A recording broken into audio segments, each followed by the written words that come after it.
পড়ছিলাম? ক্রোমোজোমটা পড়ি নাই, ক্রোমোজোমটা পড়ি নাই,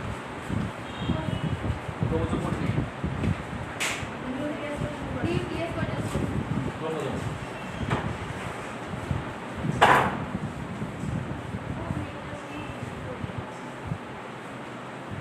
ক্রোম মানে কালার,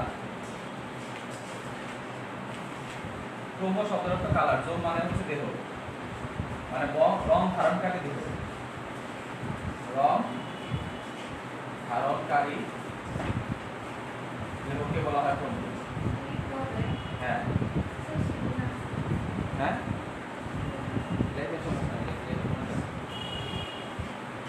রং ধারণকারী দেহ, দ্যাট মিন্স নিউক্লিয়াসে যে অংশটা বংশগতীয় বৈশিষ্ট্য ধারণ করে তাকে ক্রোমোজোম বলে। নিউক্লিয়াসে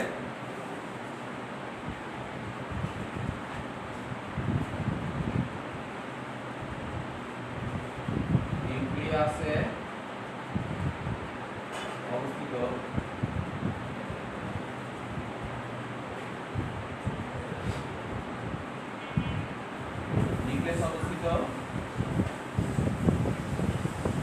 যে সুতার মতো গঠন বা দেহবস্তু বংশগতীয় বৈশিষ্ট্য বহন করে তাকে ক্রোমোজোম বলে। তাকে ক্রোমোজোম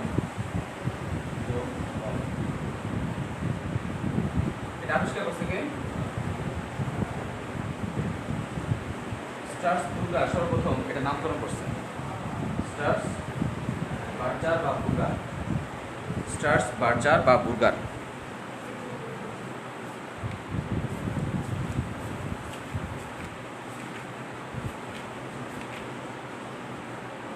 কার্ল নাগেলি সর্বপ্রথম প্রত্যক্ষ করছেন এবং কার্ল নাগেলি সর্বপ্রথম উদ্ভিদের নিউক্লিয়াসের ক্রোমোজোম প্রত্যক্ষ করেন। কার্ল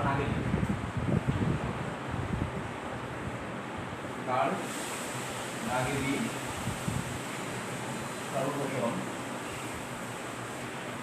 ক্রোমোজোম প্রত্যক্ষ করেন।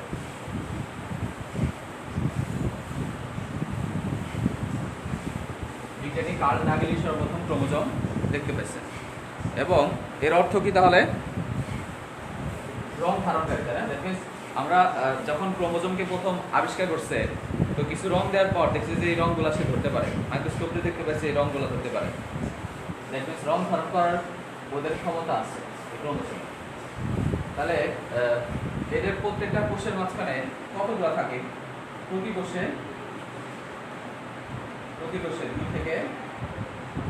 দুই থেকে প্রায় 1600 ক্রোমোজোম থাকতে পারে।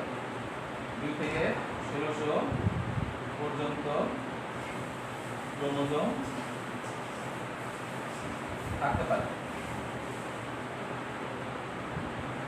এক এক উদ্ভিদে বা এক এক প্রজাতির মধ্যে এক এক ধরনের ক্রোমোজোম আছে।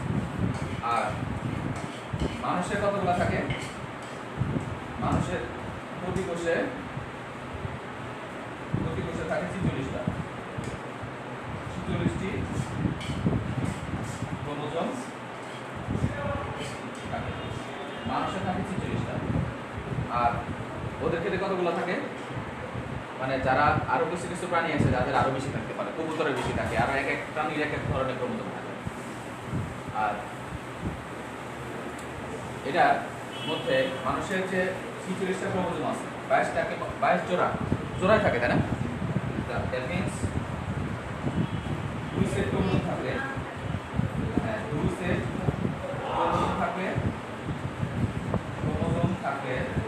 তাকে কি বলে? তাকে ডিপ্লয়েড বলে, তাই না? 2 সেট ক্রোমোজোম আছে, তাকে ডিপ্লয়েড বলে।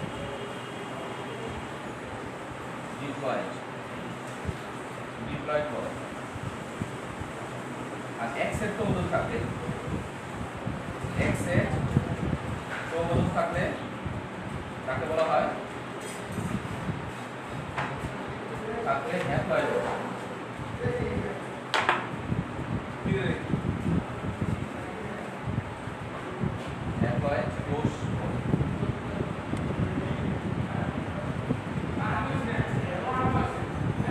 যাদের যে সকল প্রাণীদের এক্স সেট ক্রোমোজোম আছে বা যে সকল উদ্ভিদ অথবা প্রাণী যেটা অণুজীব, বিশেষ করে নিম্ন শ্রেণী যারা আছে ওদের ক্ষেত্রে প্রত্যেকটা কোষে একটা করে থাকে।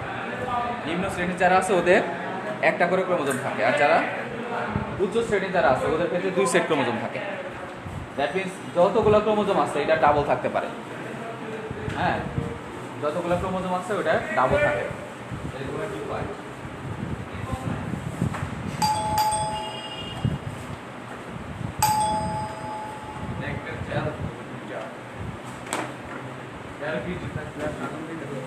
বুঝলি সামনে পায় এনে পায় এই কথাগুলো লেখো। তাহলে হ্যাপ্লয়েড ক্রোমোজোম কি ডিপ্লয়েড ক্রোমোজোম কি? যাদের হচ্ছে প্রত্যেকটা কোষে প্রত্যেকটা ক্রোমোজোমে ডাবল কপি আছে, তাহলে একটা পায় মায়ের থেকে আর একটা পায় বাবা থেকে। আমরা জানি যে আমাদের প্রত্যেকটা কোষের মধ্যে ক্রোমোজোম ডাবল আছে, একটা পাচ্ছি মায়ের থেকে আর একটা পাচ্ছি বাবা থেকে। তাহলে আমরা কি হবে? হ্যাপ্লয়েড হবে, তাই না? দ্যাট মিনস আমাদের তোমাদের ওই যে জেনেটিক্সের ইয়েটা আছে না, চ্যাপ্টারটা আছে না, ওইখানে আমাদের প্রত্যেকটা কোষের ক্রোমোজোমের আকার নির্দেশ আছে। হ্যাঁ, অটোপাস তোরা বলছে ইন্টার ইয়ে দিছে আজকে ডিসিশন দিছে কি বলছে?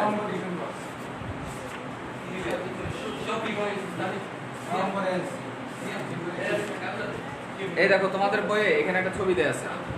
এই ছবিতে তোমার প্রত্যেকটা কোষে মানে আমাদের প্রত্যেকটা যে কোষ আছে প্রত্যেকটা কোষের যে 46টা ক্রোমোজোম আছে এটা জোড়া জোড়া আছে। দেখো এই যে এখানে একটা জোড়া, এক জোড়া ক্রোমোজোম, এক জোড়া ক্রোমোজোম। দ্যাট মিনস আমাদের ক্রোমোজোম প্রত্যেকটা ডাবল ডাবল করে থাকে এবং 1 নাম্বার ক্রোমোজোম কিন্তু আকারে অনেক বড় থাকে। যেটা 1 নাম্বার ক্রোমোজোম এটা আকারে অনেক বড়, তারপর আস্তে আস্তে ছোট ছোট ছোট হয়ে হয়ে এর মধ্যে 23 নাম্বার যে ক্রোমোজোমটা আছে এটার ক্ষেত্রে একটা XX থাকে ইন কেস অফ ফিমেল, আর মেলের ক্ষেত্রে থাকে XY। এটা আমরা জানি। দ্যাট মিনস যাদের 2 সেট ক্রোমোজোম আছে দে আর কল্ড ডিপ্লয়েড, আর যাদের 1 সেট ক্রোমোজোম আছে তাদেরকে বলা হয় হ্যাপ্লয়েড। অবশ্যই। তো এখানে কি মানে ইয়ে করতে হইছে? বই থাকুক, সব বই আছে পড়ে নিস। এখানে এখানে এখানে জায়গা আছে। অনলাইনে তো ক্লাস করতেছে অনেকে। না অনলাইন পড়া দেখে নেই। এটা সামনে এসে পড়, সামনে সামনে এসে সামনে সামনে। আর মানুষের ক্ষেত্রে 46টা, যে কোনো কোষে এভারেজে 2 থেকে 1600টা থাকতে পারে। নরমালি 2 থেকে 1600টা পর্যন্ত ক্রোমোজোম থাকতে পারে।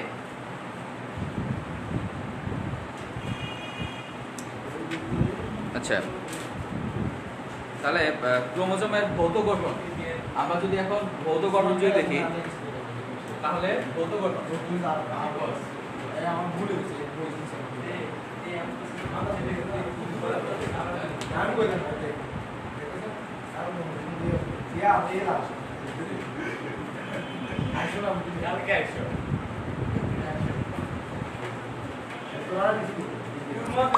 জানে কি পাও নাই?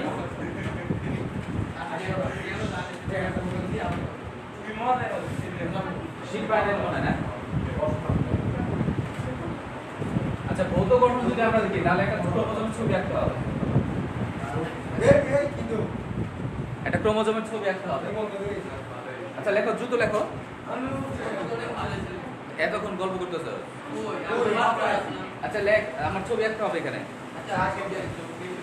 দ্রুত লেখো।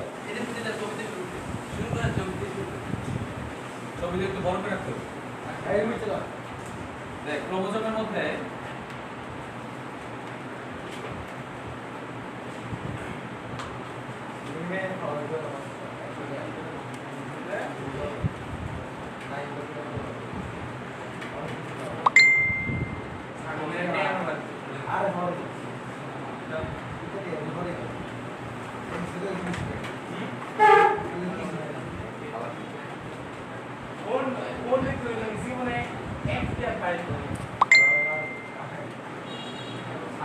এত মেসেজ দেখে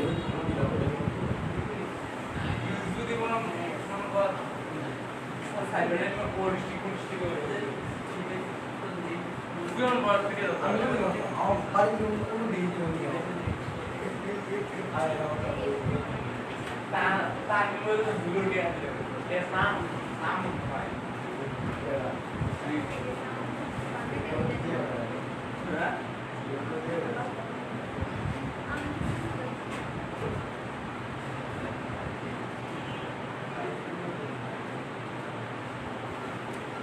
তাহলে একটা ক্রোমোজোমের মধ্যে আমরা যদি দেখি কালার প্রিন্টটা থাকলে ভালো হতো লালটা।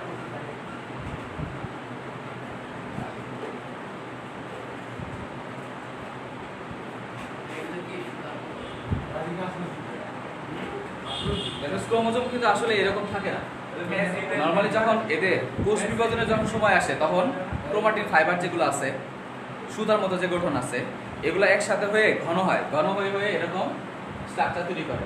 এই ক্রোমোজোম এরকম ভিজিবল স্ট্রাকচার দেখা যায়, তখন বড় মোটা দেখা যায়। কিন্তু নরমালি তারা সুতার মতো ছড়ায় ছিড়ে থাকে কোষের ভিতরে। নর্মাল অবস্থায় সুতার মতো ছড়ায় ছিড়ে থাকে, এদেরকে বলা হয় ক্রোমাটিন। এই যে সুতার মতো যে গঠন তাদেরকে বলা হয় ক্রোমাটিন। ক্রোমাটিন বলে। আর একটা জায়গায় এই ক্রোমাটিন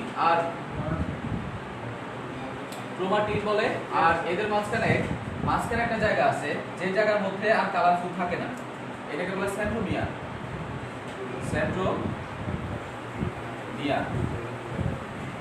এটাকে বলে সেন্ট্রোমিয়ার। আর সেন্ট্রোমিয়ার সাইডে একটু একটা স্ট্রাকচার থাকে, একটা জায়গা থাকে, this is called kinetochore.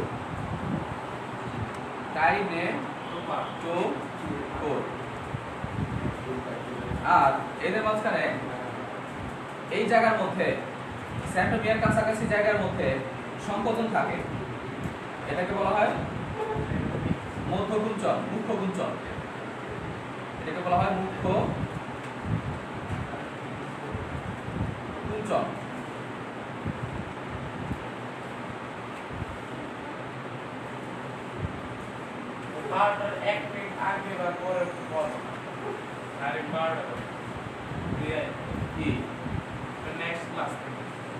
Next ক্লাসে ছুটি। তাহলে এটা হচ্ছে তোমার একটা ক্রোমোজোম, যার মাঝখানে কি বলা হচ্ছে, এর ভেতরে যে ফাইবার থাকে তাদেরকে বলা হয় ক্রোমাটিন। এই ক্রোমাটিনগুলো কোথা থেকে আসছে? ক্রোমাটিনগুলো কই থেকে আসছে?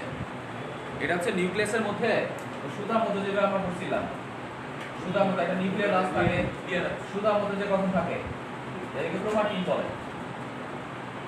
এই ক্রোমাটিন ফাইবারগুলো একসাথে যুক্ত হয়ে তারা তৈরি করে এরকম সুতার মতো গঠন এবং মোটা হয়ে যায়। এটাকে বলা হয় ক্রোমোজোম। আর ক্রোমোজোমের মাঝখানে একটা জায়গায়, সব জায়গায় আমরা কালার করতে পারি। ক্রোমোজোম শব্দের অর্থ কি ছিল?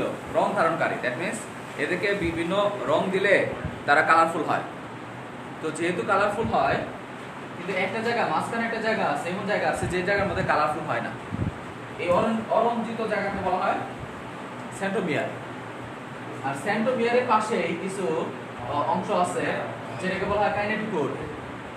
আর এই সেন্ট্রোমিয়ারের পাশে আর সাইডে একটু সংকুচিত থাকে, একটা জায়গায় একটু সংকুচিত থাকে, দিস ইজ কল্ড মুখ্য গুঞ্চন। কাইনেটোকোর হচ্ছে সেন্ট্রোমিয়ারের সাইডে থাকে একটা প্রোটিন। সেন্ট্রোমিয়ার সাইডে এক ধরনের প্রোটিন লাইক স্ট্রাকচার থাকে, এটাকে বলা হয় কাইনেটোকোর।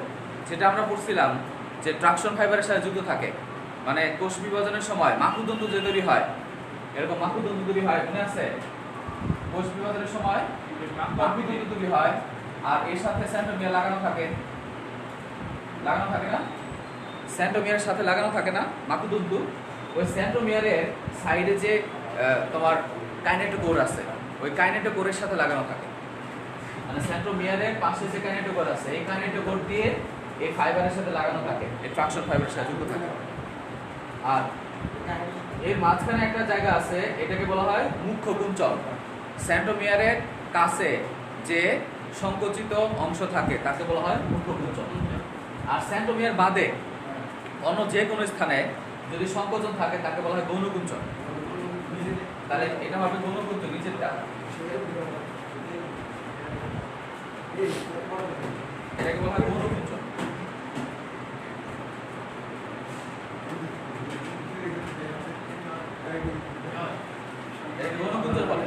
আর কিছু ক্রোমোজোমে কিছু কিছু ক্রোমোজোমে কি হয়, এরকম গোল এক ধরনের মাথার মতো স্ট্রাকচার দেখা যায়, গোল এক ধরনের গঠন দেখা যায়, এবং এটা এই সাইডে দেখা যাবে, না হয় নিচের দিকে, যে কোনো একটা প্রান্তের দিকে গোল এক ধরনের স্ট্রাকচার দেখা যায়, তাকে বলা হয় স্যাটেলাইট। নাম কি? স্যাটেলাইট।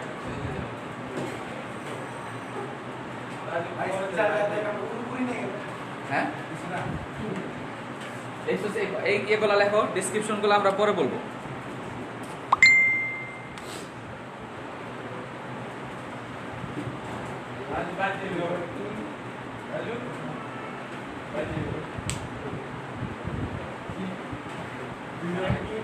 এই কার খাতায় নাই দেখি, দেখছস? ছবি রাখছস?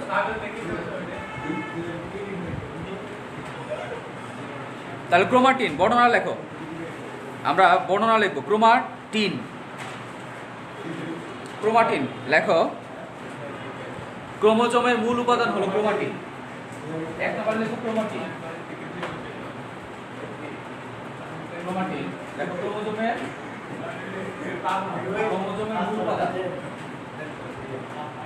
মূল উপাদান হলো ক্রোমাটিন। ক্রোমাটিন হচ্ছে মূল উপাদান, এবং এরা কি দিয়ে গঠিত? এটি ডিএনএ ও প্রোটিন দিয়ে গঠিত। প্রোটিন দিয়ে গঠিত। আমরা ওই 11 নম্বর চ্যাপ্টার পড়ছিলাম, জেনেটিক্স মনে না? 11 না 12? 12। ওই 12 নম্বর চ্যাপ্টার আমরা যখন পড়ছিলাম, তখন আমরা দেখছি একটা ক্রোমোজোমের মধ্যে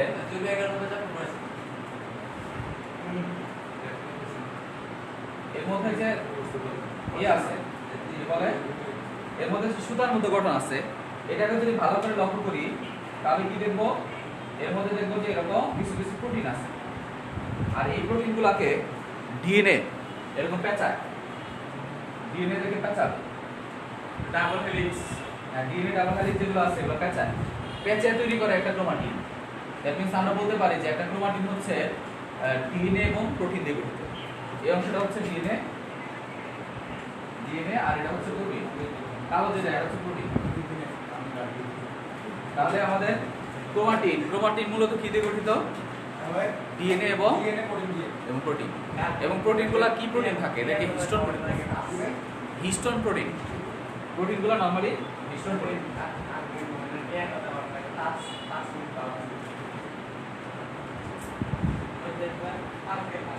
ক্রোমাটিনগুলো নরমালি কি দিয়ে গঠিত? ক্রোমাটিন মেইনলি কি দিয়ে গঠিত?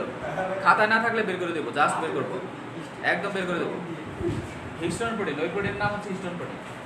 আচ্ছা, তাহলে ক্রোমাটিন গেল। এগুলো নরমালি কেমন থাকে? সুতার মতো থাকে, তাই না? আর এই যে দেখো, এই যে এখানে ডিএনএ সহ এই প্রোটিন সহ এই জায়গাকে বলা হয় নিউক্লিওজোম। এটাকে কি বলে? নিউক্লিওজোম। দ্যাট মিন্স একটা সুতার মতো, এই যে এটা তো ক্রোমাটিন সুতার মতো, এই সুতার মতো গুলো লাল কালি নাই তো, লাল কালিটা তো কই গেছে? সিএম এর পাশে চেক করে নাম নেই তো, সিএম তো ভয় কিন্তু সিএম এ আটটা তো লিখ কেলা পুরো জানা ভাই বড় স্টাফ কালা। আচ্ছা, না বুঝা গেলে বুঝে নাও। আচ্ছা, তাহলে কি বললাম? তাহলে বললাম যে এই যে যেগুলো সুতার মতো, যে একটা কথা বলবা, বের করে দেবো। সিএম কথা বলে বের করে দেবো। তাহলে এরা হচ্ছে নরমালি হিস্টোন প্রোটিনগুলো যে থাকে, হিস্টোন প্রোটিন, আর এগুলা মিলে তৈরি করে হচ্ছে অনেক এরকম হাজার বিলিয়ন এই হিস্টোন প্রোটিন আর ডিএনএ মিলে তৈরি করবে একটা সুতার ভেতরে যে ক্রোমাটিন আছে, ক্রোমাটিনের কিছু একটা অংশ, আর এরকম অনেক ক্রোমাটিন মিলে তৈরি করবে একটা ক্রোমোসোম। মানে হচ্ছে একদম সূক্ষ্ম বিষয়গুলা। আর এদের মধ্যে তাহলে ডিএনএ এবং প্রোটিন এই যে জায়গায় একসাথে থাকে, ডিএনএ এবং প্রোটিনকে এক হচ্ছে কি বলা হয়? নিউক্লিওজোম বলে। ডিএনএ এবং প্রোটিন যে জায়গার মধ্যে একসাথে থাকে, তাহলে এটা একটা নিউক্লিওজোম, এটা নিউক্লিওজোম। দ্যাট মিন্স এটা লিখবা যে ডিএনএ ও হিস্টোন প্রোটিনকে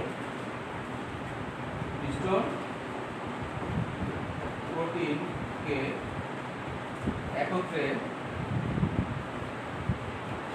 নিউক্লিওজোম বলা হয়।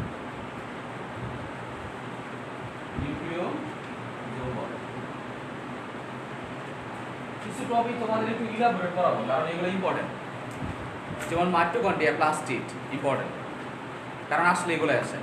তারপরে ক্রোমোজোম, ডিএনএ, এগুলো ইম্পর্টেন্ট, সারা জীবন লাগবে। তাহলে কি বললাম, ডিএনএ এবং প্রোটিন এরা কম্বিনেশন করে যেটা তৈরি করে তাকে বলা হয় নিউক্লিওসোম। আচ্ছা, ক্রোমাটিন শেষ। তাহলে আমাদের মেইনলি ক্রোমোজোমগুলো কি দিয়ে তৈরি? সুতার মতো যে গঠন তাকে বলা হয় ক্রোমাটিন, মেইনলি ক্রোমাটিন দিয়ে গঠিত।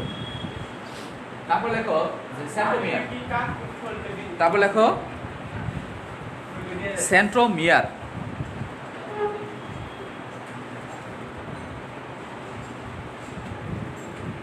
সেন্ট্রোমিয়ার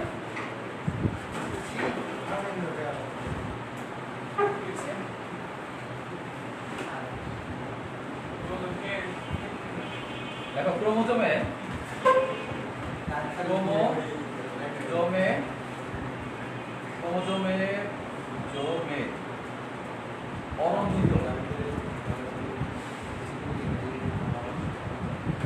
অরঞ্জিত বানানো হয়েছে রে। হ্যাঁ না, মুরগির জ্বর হবে এটা না। অরঞ্জিত অংশকে সেন্ট্রোমিয়ার বলে।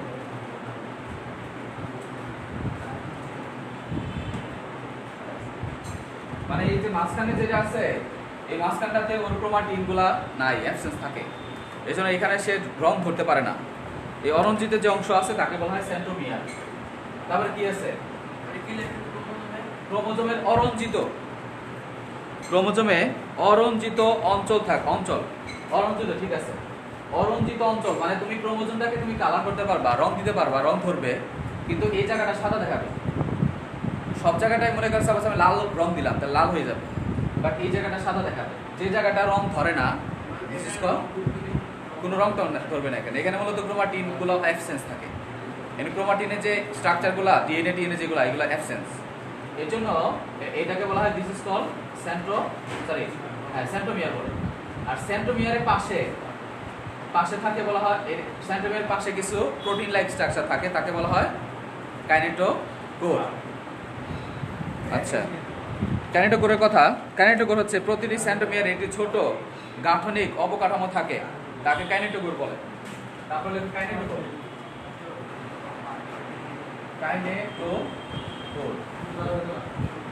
প্রতিটি সেন্ট্রোমিয়ারের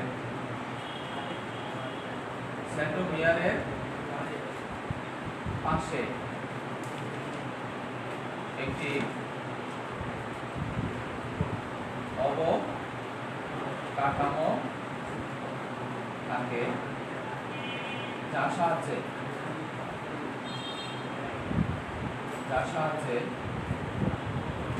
ট্রাকশন ফাইবারের সাথে যুক্ত হয়। ট্রাকশন ফাইবারের সাথে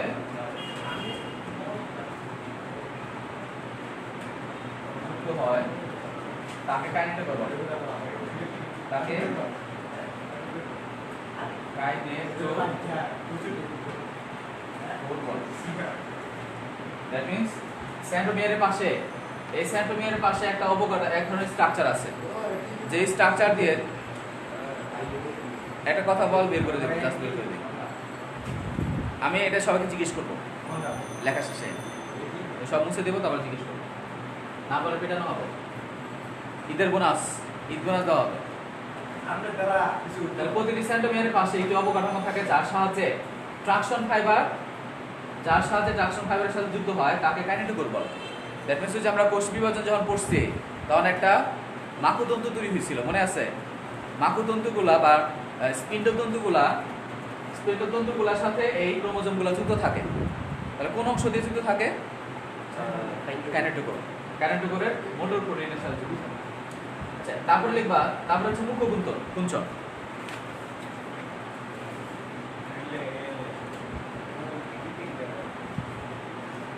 তারপর হচ্ছে মুখ্য কুঞ্চন।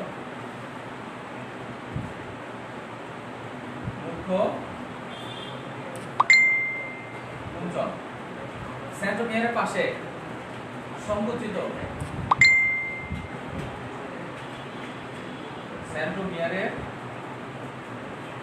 পাশে অধিক সংকুচিত অংশকে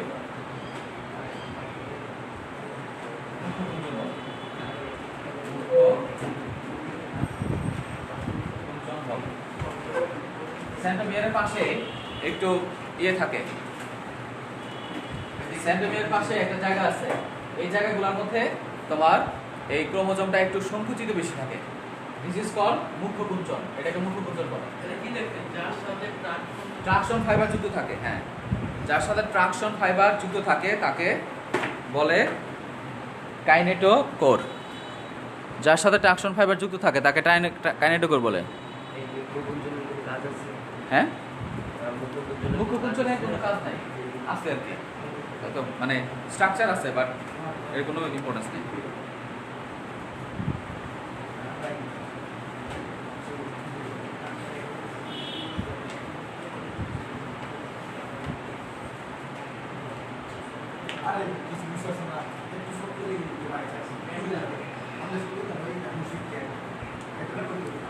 আচ্ছা, নেক্সট, তারপরে মুখ্য কুঞ্চন গেল, তারপরে কি আছে? বনু কুঞ্চন।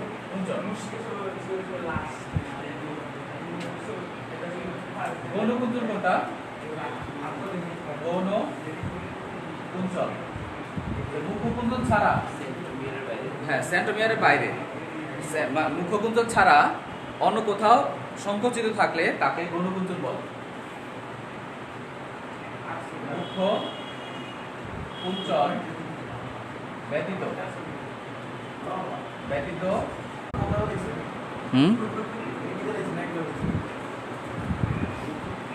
মুখ্যকুঞ্চন ব্যতীত অন্য কোথাও সংকুচিত থাকলে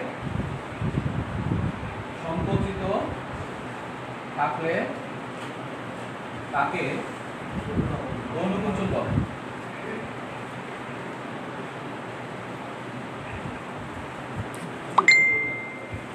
মুখ্যকুঞ্চন ব্যতীত অন্য কোথাও যদি সংকোচন থাকে, সংকুচিত হলে দিস ইজ কল্ড বনকুঞ্চন। তারপর হচ্ছে স্যাটেলাইট, কিছু স্যাটেলাইট, তারপর হচ্ছে স্যাটেলাইট।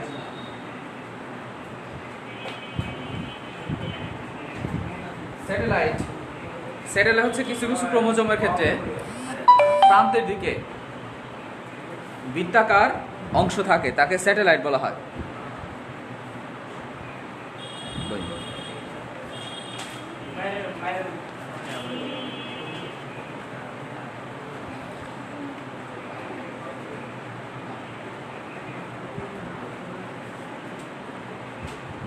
তাহলে কিছু ক্রোমোজোমে প্রান্তের দিকে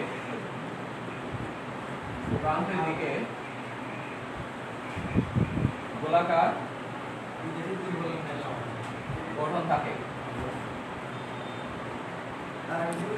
একে স্যাটেলাইট বলে।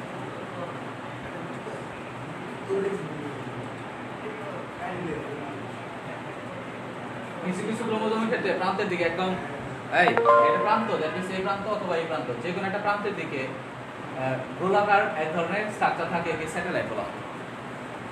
স্যাটেলাইট অনেক সময়, এবং এর কাজ কি? এর কাজ হচ্ছে তোমার নিউক্লিওলাস এখানে যুক্ত হয়, এর সাথে নিউক্লিওলাস যুক্ত থাকে, এর সাথে নিউক্লিওলাস যুক্ত থাকে,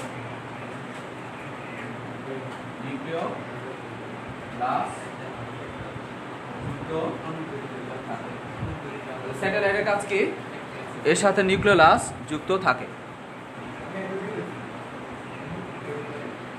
তাহলে কিছু ক্রোমোজোমের ক্ষেত্রে, দ্যাট মিন্স এই যে এই জায়গার মধ্যে আমরা কোষ বিভাজনের ক্ষেত্রে আমরা পড়বো যে নিউক্লিওলাস একবার চলে যায় আবার এখানে আসে, মানে কোন দশায় নিউক্লিওলাস চলে যায়, সম্পূর্ণ বিলুপ্তি ঘটে, বলো কোন দশায়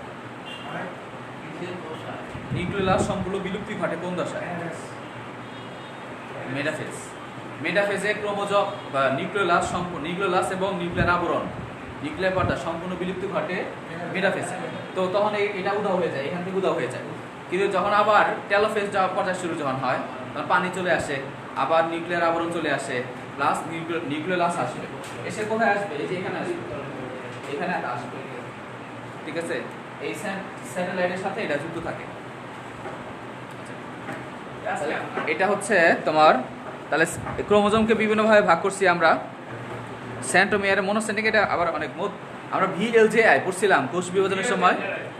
যদি ক্রোমোজোমের সেন্ট্রোমিয়ারের গঠন অনুসারে বা সেন্ট্রোমিয়ারের অবস্থা অনুসারে এদেরকে বিভিন্নভাবে ভাগ করা যায়। ভি শেপ বা মধ্যকেন্দ্রিক, উপমধ্যকেন্দ্রিক, বা মেটাসেন্ট্রিক, সাবমেটাসেন্ট্রিক, অ্যাক্টোসেন্ট্রিক আর টেলোসেন্ট্রিক। মনে আছে? হ্যাঁ, মনে নাই কিছু? তাহলে দেখো ক্রোমোজোমের এমনিতে তোমার কাঁচের উপর ভিত্তি করে দুই ভাগে ভাগ করছি। একটা হচ্ছে অটোজোম আর একটা সেক্স ক্রোমোজোম। কাঁচের উপর ভিত্তি করে, কাঁচের উপর ভিত্তিতে ক্রোমোজোম দেখ দুই ধরনের। কাঁচের উপর ভিত্তি করে ক্রোমোজোম দুই ধরনের। একটা হচ্ছে অটোজোম, অটোজোম এটা হচ্ছে দেহ গঠন করে, দেহ গঠন করে। আর এটা হচ্ছে লিঙ্গ নির্ধারণকারী,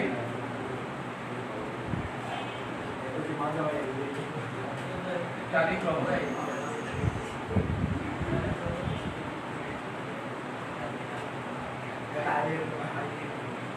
আবার এদের গঠন অনুসারে, সেন্ট্রোমিয়ারের অবস্থান অনুসারে, সেন্ট্রোমিয়ারের অবস্থান অনুসারে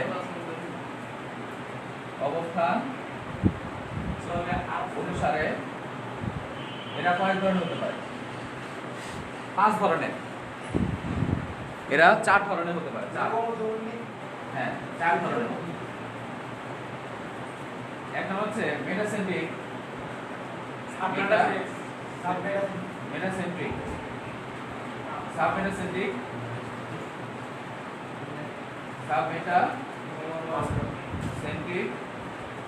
অ্যাক্টোসেন্ট্রিক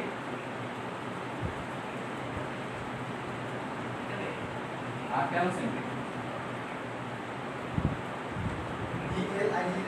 হ্যাঁ, মানে ভি আকৃতি যদি হয়, ভি শেপ, VLJI, ভি মানে কি এরকম থাকবে, ভি এলটা হচ্ছে এরকম, VLJ, আর আইটা হচ্ছে এরকম, VLJI। ভুলে যাই, ভি আকৃতি হতে পারে, LJI এরকম হতে পারে। সেন্ট্রোমিয়ার অবস্থান অনুসারে আমরা দুই ভাগে ভাগ করছি। হ্যাঁ, সব কিছুকে লাভ বোঝা যায়। দ্যাট মিনস বিভিন্ন রকম দেখা যায়, ক্রোমোজোমগুলা ভিন্ন ভিন্ন রকম দেখা যায়। যখন কোষ বিভাজন হবে দেখা যাবে যে এক একটা তো আর এক এক রকম না। আমাদের ক্রোমোজোম কি এক একটা এক এক রকম? সাপোজ কিছু কিছু জেনেটিক ডিজিজ আছে, ওদের ক্ষেত্রে কি হতে পারে যে ক্রোমোজোম একটা লস হতে পারে। আমরা জানি মিয়োসিস বিভাজনের সময় অর্ধেক এদিকে যাবে, অর্ধেক এদিকে যাবে, কিন্তু অনেক সময় দেখা যায় যে একটা পুরাটাই এদিকে চলে গেছে আর একটা নাই। এর জেনেটিক ডিজিজ হতে পারে। ওদের ক্ষেত্রে এই কোষ বিভাজনটা লক্ষ্য করে হয়তো বা ওদের বুঝতে পারে যে কত নম্বর ক্রোমোজোম হয়েছে, লুজিং হয়েছে, ক্রোমোজোমের স্ট্রাকচার দেখে। হ্যাঁ, খাবি শরবত? খাবি? হ্যাঁ, লেবুর শরবত।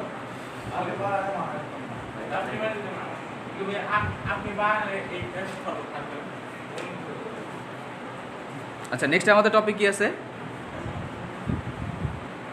উদ্ভিদ কোষ।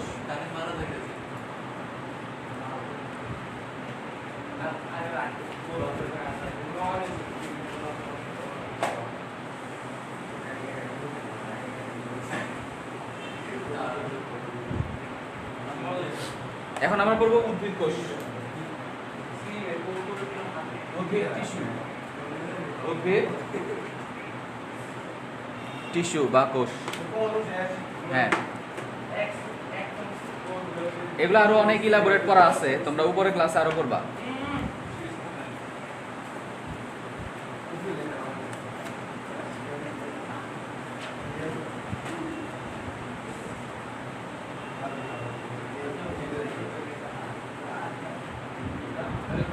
টিস্যু কাকে বলে? What is tissue?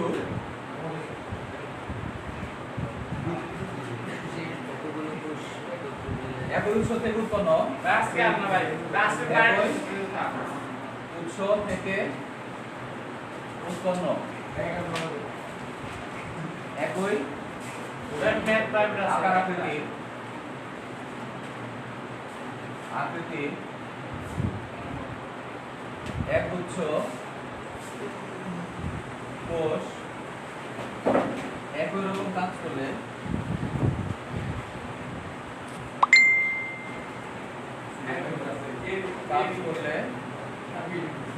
তাকে টিস্যু বলে।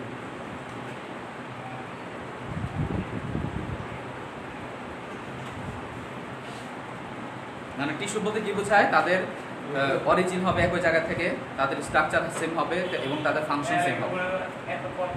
তাদের কি বলে? টিস্যু বলে।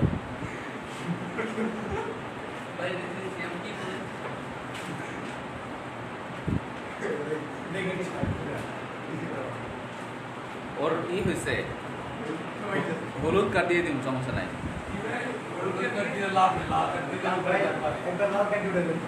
আচ্ছা, উদ্ভিদ টিস্যু, তাহলে আমরা উদ্ভিদ টিস্যুকে কয়েক ভাগে ভাগ করা যায়। এটা হচ্ছে বিভাজনের উপর ভিত্তি করে, বিভাজনের উপর ভিত্তি করে,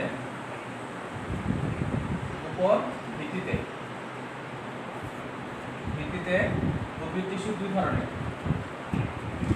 উদ্ভিদ টিস্যু দুই ধরনের। কি কি? ভাজক টিস্যু আর একটা স্থায়ী টিস্যু। ভাজক টিস্যু আর হচ্ছে স্থায়ী টিস্যু।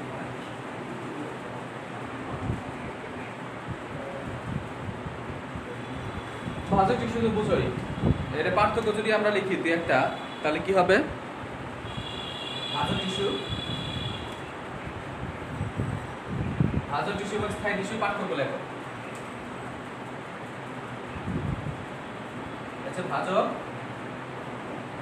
আর স্থায়ী টিস্যু, ভাজক আর স্থায়ী পার্থক্য লেখো। এক নম্বর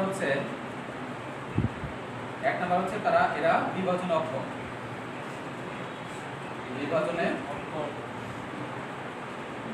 বিভাজিত হতে পারে, বিভাজিত হতে পারে, আর এরা পারে না। দুটো হচ্ছে এদের কোষপ্রাচীর পাতলা থাকে, পাতলা, আর এদের কোষপ্রাচীর পুরু থাকে। তিন নম্বর হচ্ছে এরা প্রোটোপ্লাজম যুক্ত।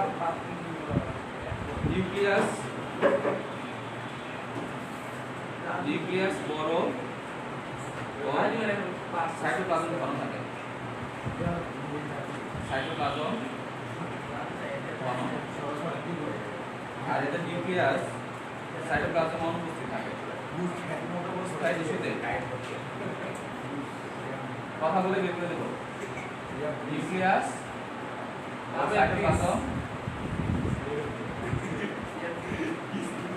সাইটোপ্লাজম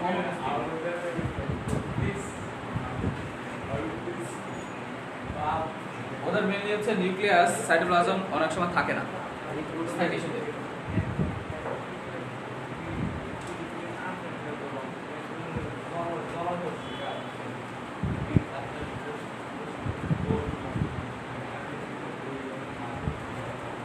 ছবিটা যদি আঁকো, ছবি আঁকে দাও একটা। ভাজক টিস্যুগুলোর অবশ্য নির্দিষ্ট আকার আকৃতি আছে। কোষপ্রাচীর 4 নাম্বার।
লিখছো?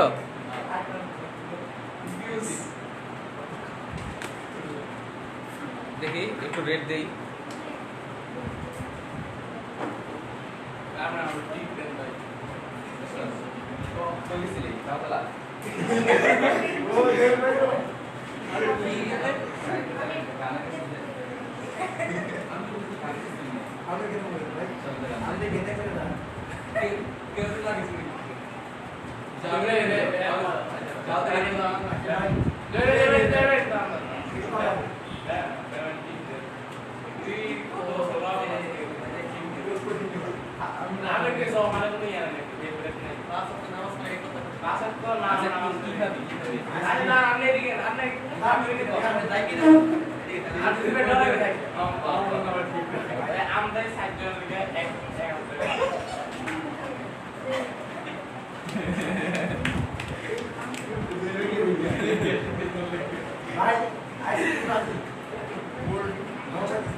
টাকা হলে আমার 1 বছর হাত খরচ যায়।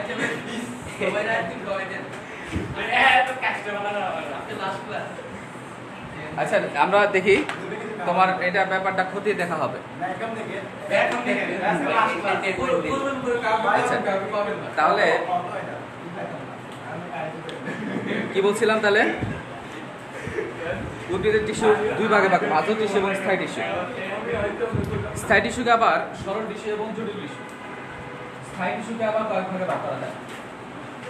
স্থায়ী টিস্যু এদিকে 3 ভাগে ভাগ, একটা সরল টিস্যু, জটিল টিস্যু, আর একটা ক্ষরণকারী টিস্যু। ক্ষরণকারী সরল টিস্যু। সরল টিস্যু বলতে কি বোঝায়? সিম্পল, এই সরল টিস্যু বলতে বোঝায় এদের সবগুলো কোষই একই রকম হবে। আর জটিল টিস্যু সবগুলো কোষ একই রকম হয় না, ভিন্ন ভিন্ন রকম কোষ দিয়ে গঠিত। ক্ষরণকারী টিস্যু হচ্ছে বিভিন্ন পদার্থ ক্ষরণ করে। সরল টিস্যু সকল কোষ একই রকম, সকল কোষ একই রকম, এদের সবগুলো কোষ একই রকম হয়। জটিল টিস্যু হচ্ছে বিভিন্ন আকৃতির কোষ দিয়ে গঠিত, কোষ দিয়ে বিভিন্ন রকম আকার আকৃতির কোষ দিয়ে গঠিত। আর এরা বিভিন্ন পদার্থ ক্ষরণ করে।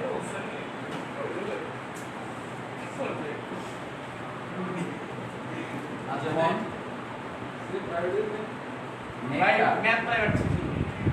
নেকটার, আঠা, পদ। নেকটার মানে কি? মধু, মানে নেকটার গ্ল্যান্ড বলে। ওই যে দেখবে গাছের মধ্যে যে পাতা আছে, সরি ফুলের ভিতরে নেকটার গ্ল্যান্ড আছে। এই নেকটার গ্ল্যান্ড, ওই গ্ল্যান্ড থেকে মূলত মৌমাছি মধু সংগ্রহ করে। আঠা, বিভিন্ন ধরনের গদ বা আঠা দেখবা কিছু কিছু, যেমন রাবার গাছের মধ্যে তোমার রাবার গাছের মধ্যে আঠাকরণ করার জন্য এক ধরনের কোষ আছে, ওখান থেকে মেইনলি আঠা বের হয়। কিছু কিছু গাছ আছে এখান থেকে আঠা বের হয়, ওদেরকে ক্ষরণকারী টিস্যু বলে। হরমোন বের হবে, হরমোন বের করার জন্য কিছু টিস্যু আছে, এনজাইম বের হওয়ার জন্য কিছু টিস্যু আছে, এগুলা। আচ্ছা এখন আমরা পড়বো সরল টিস্যু। সরল টিস্যুকে আমরা, সরল টিস্যু কাকে বলে? যে সকল টিস্যু একই ধরনের কোষ নিয়ে গঠিত তাদেরকে বলা হয় সরল টিস্যু। আর দ্যাট মিন্স একই রকমের কোষ নিয়ে গঠিত, এরা একই রকমের কোষ নিয়ে গঠিত, একই রকমের কোষ নিয়ে গঠিত। আর এরা কত ধরনের হতে পারে? সরল টিস্যু আবার 3 ধরনের হতে পারে। প্যারেনকাইমা, কোলেনকাইমা, দেখ এই যে কোলেনকাইমা আর স্ক্লেরেনকাইমা। ওই যে বাটপার, জোনায়েত বাটপার। হ্যাঁ টেনে, হ্যাঁ ওই যে লম্বা করে প্যারেনকাইমা, কোলেনকাইমা, স্ক্লেরেনকাইমা। প্যারেনকাইমা কোনগুলা? একবারে ভবিষ্যৎ অফ হয়ে গেছে। প্যারেনকাইমা কোলন স্ক্লেরেনকাইমা এটার পার্থক্য লেখো। আমরা পার্থক্য বললে মোটামুটি বৈশিষ্ট্যগুলো চলে আসবে।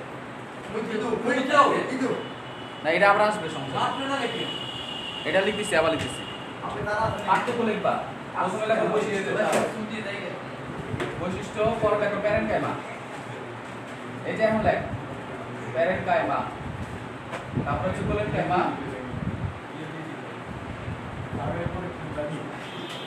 আর হচ্ছে স্ক্লেরেনকাইমা। তাহলে বাড়াতে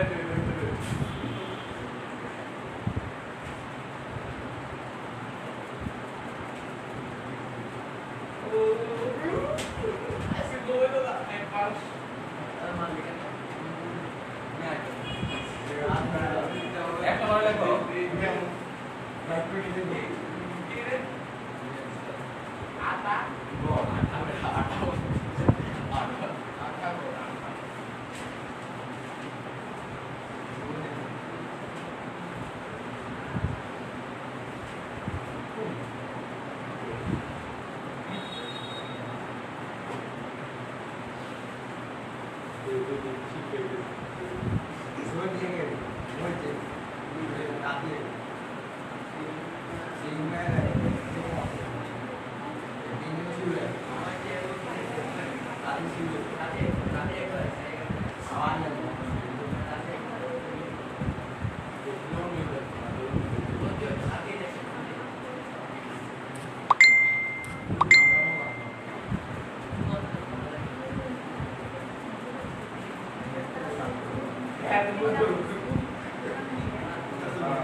এক নম্বরে তাহলে কি বললাম বৈশিষ্ট্যের মধ্যে প্যারেনকাইমা এটা কিজার মধ্যে ছিলাম কোষপ্রাচীর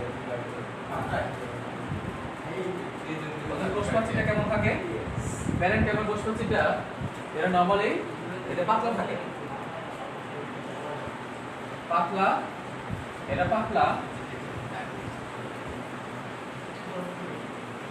পাতলা কিন্তু কোনার দিকে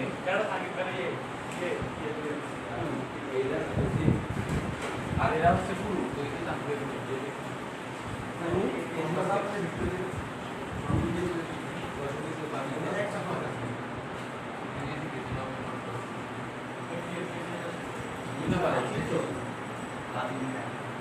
তাহলে ওদের কোষগুলো এরকম থাকে পাতলা কিন্তু কোনার দিকে কোন যে আছে কোন মানে এদের বিভিন্ন কোন যে আছে এই কোণের মধ্যে একটু বেশি সেলুলোজ জমা থাকে এবং এটা এই কোন সাইড বরাবর একটু বেশি ঘন হয় মোটা হয় কিন্তু অন্যান্য সাইডগুলোতে এরা পাতলা হয় আর এটা সব জায়গাতেই ঘন মোটা দ্যাট মিন্স আমি এই ছবিটা আঁকি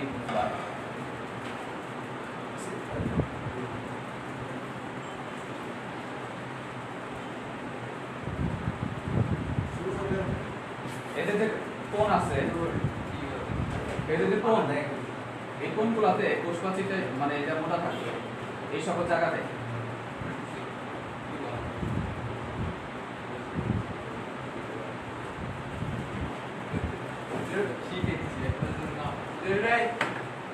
আমাদের বেঁচেটা ছেড়ে দেবে পড়তে যাবে জায়গা আছে নাকি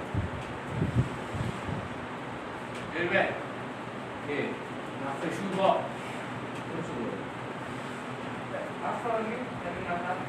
হ্যাঁ দেখো এদের কোষপ্রাচীরটা অন্যান্য জায়গাতে পাতলা কিন্তু যে কোন যে জায়গার মধ্যে কোন হচ্ছে ওই কোনগুলোতে একটু পুরু থাকে বুঝতে পেরেছো আর এদের ক্ষেত্রে এদের সব জায়গায় পুরু থাকে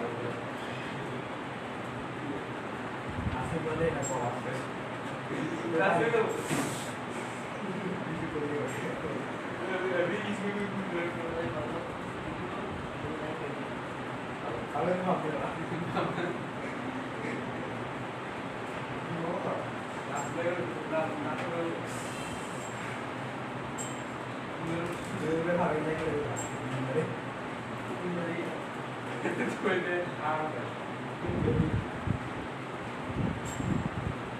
দুটো মুন্ডা দিয়ে দেন ঠিক আছে দেখ ভাই তাহলে আমি কি বুঝব ছড়া ভাই সেবুদার কাছে যাও।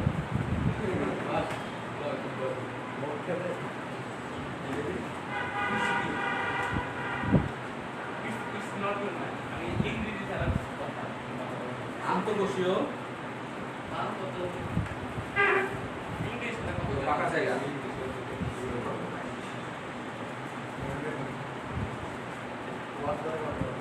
প্যারেন্টামার মধ্যে থাকে উপস্থিত, আর ওদের সাধারণত অনুপস্থিত।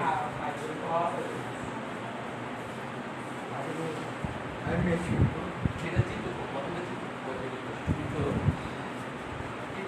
থাকতেও পারে, আর এদের অনুপস্থিত।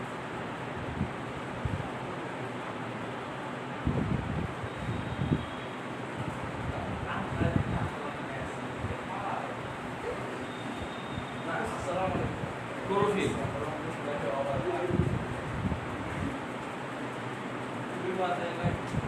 ক্লোরোফিল উপস্থিত,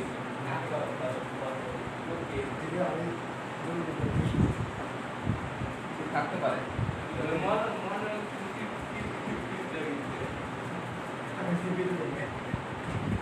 থাকতে পারে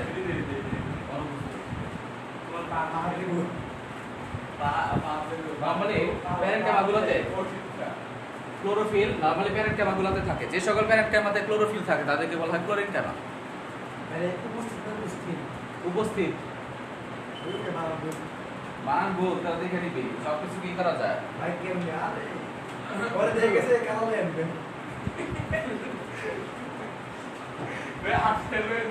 আর নিয়ে ক্লাস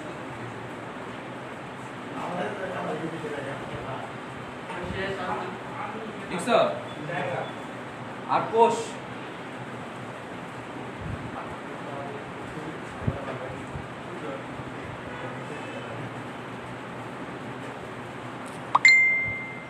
সাইটোপ্লাজম এবং নিউক্লিয়াস।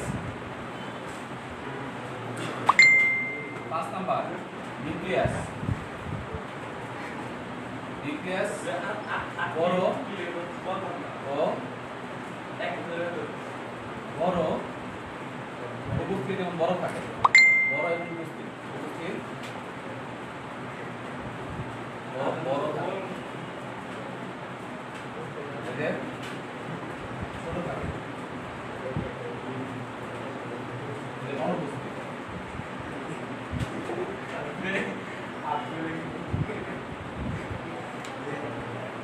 এই চিত্রটা বুঝে ফেলি। দেখো আন্তঃকোষীয় ফাঁকা, ওদের মাঝখানে আন্তঃকোষীয় ফাঁকা জায়গা দেখো আছে, এটার মধ্যে থাকতে পারে, এদের মধ্যে থাকতে পারে, আর কিন্তু এদের মধ্যে থাকে না। আর ওদের মাঝখানে প্রোটোপ্লাজম, ওদের মাঝখানে প্রোটোপ্লাজম কি আছে না নাই? আছে। এদের মধ্যেও আছে, কিন্তু এদের মাঝখানে কোনো প্রোটোপ্লাজম আছে? মাঝখানে কোনো কিছু আছে? নাই। নিউক্লিয়াসও নাই, প্রোটোপ্লাজমও নাই। তাহলে জীবিত কারা হবে? এরা জীবিত হবে না এরা জীবিত হবে? এরা জীবিত হবে, কারণ প্রোটোপ্লাজম আছে। আর আমরা কি বলছিলাম, প্রোটোপ্লাজমকে জীবের ভৌত ভিত্তি বলে।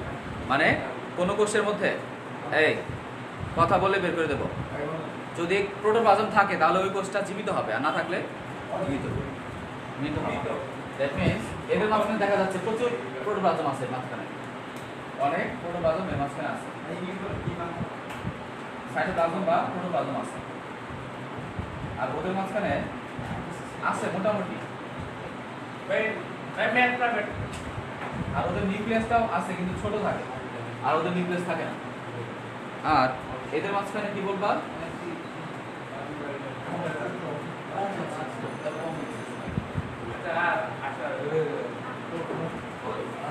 এদের মাঝখানে প্রোটোপ্লাজম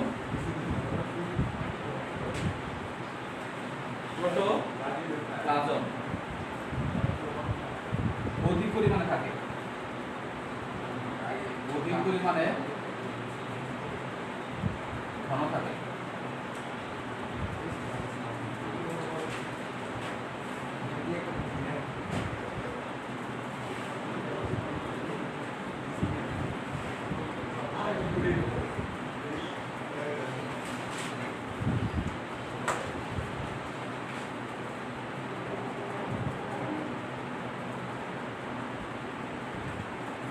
প্রোটোপ্লাজম ওদের বেশি থাকে আর ওদের কম পরিমাণ থাকে বা ওদের নরমালি প্রোটোপ্লাজম থাকে না। আচ্ছা, আর কি হতে পারে? তাই না আমার আছে হ্যাঁ? তাই না আমার দাও বাতাস বা এরেনগ্যামা যাদের মধ্যে আন্তঃকোষীয় ফাঁকা জায়গায় বাতাস থাকতে পারে, ওদের আন্তঃকোষীয় ফাঁকা জায়গায় বাতাস থাকতে পারে। এটাকে কি বলে? আচ্ছা, কাজ দিয়ে দিই, এত কিছু লেখার মধ্যে কাজ দিয়ে দিই। কাজ, ওদের কাজ হচ্ছে সালোক সংশ্লেষণ। সালোক সংশ্লেষণ, সঞ্চয়, সালোক সংশ্লেষণ এবং ওইটা কিছু তত খাদ্য সঞ্চয় পরিবহন। সালোক সংশ্লেষণ, সঞ্চয়, পরিবহন, মানে খাদ্য সঞ্চয়, সালোক সংশ্লেষণ, খাদ্য সঞ্চয় এবং পরিবহন। আর ওদের কাজ কি হবে? ওদেরটা একটু দৃঢ়তা প্রদান হতে পারে। যান্ত্রিক কাজের জন্য নির্দিষ্ট স্টেরেনগ্যামা আমরা জানি। ক্লোরোফিল থাকলে তখন তারা খাদ্য প্রস্তুত করে এবং দৃঢ়তা প্রদান এবং খাদ্য প্রস্তুত, খাদ্য প্রস্তুত ও দৃঢ়তা প্রদান। আর ওদের মেইনলি কাজ হচ্ছে দৃঢ়তা প্রদান, দৃঢ়তা প্রদান ও ওদের মেইন কাজ হচ্ছে দৃঢ়তা প্রদান করবে। কোষ্টারে দেখো আমাদের তো হাড়গোড় আছে তাই না? আমাদের শরীরের মধ্যে হাড় আছে, তোমার কঙ্কাল আছে, কিন্তু উদ্ভিদে তো এরকম সিস্টেম নাই। একটা তাল গাছ অথবা একটা সুপারি গাছ চিন্তা করো, কত চিকন হয় কিন্তু অনেক লম্বা হয়, তাহলে ঝড়ের বাতাস আসে তারপরে ভাঙেও না। তাহলে এরা কিভাবে এত শক্ত হচ্ছে? এদের ম্যাক্সিমাম জায়গাতে স্ক্লেরেনগ্যামা থাকে। এই স্ক্লেরেনগ্যামাগুলো এই গাছগুলোকে শক্ত করে। এদের দৃঢ়তা প্রদান এবং খাদ্য সঞ্চয়, খাদ্য সঞ্চয়, পরিবহন। আর ওদের কাজ হচ্ছে দৃঢ়তা প্রদান করবে, খাদ্য সঞ্চয় করবে এবং পরিবহন করবে। এটা লেখো, দৃঢ়তা প্রদান, খাদ্য সঞ্চয় এবং পরিবহন করা। আচ্ছা, তাহলে আজকে এই পর্যন্ত থাকুক। আর নেক্সট ক্লাস তোমাদের ঈদের পরে হবে, 1 তারিখের আগে হবে আশা করি ইনশাল্লাহ, যদি পরিস্থিতি ভালো থাকে। আর আমি জানাবো, গ্রুপে সবাই যুক্ত থাকবা, আমি গ্রুপে জানাই দেবো কবে ক্লাস শুরু হবে। আমি গ্রুপ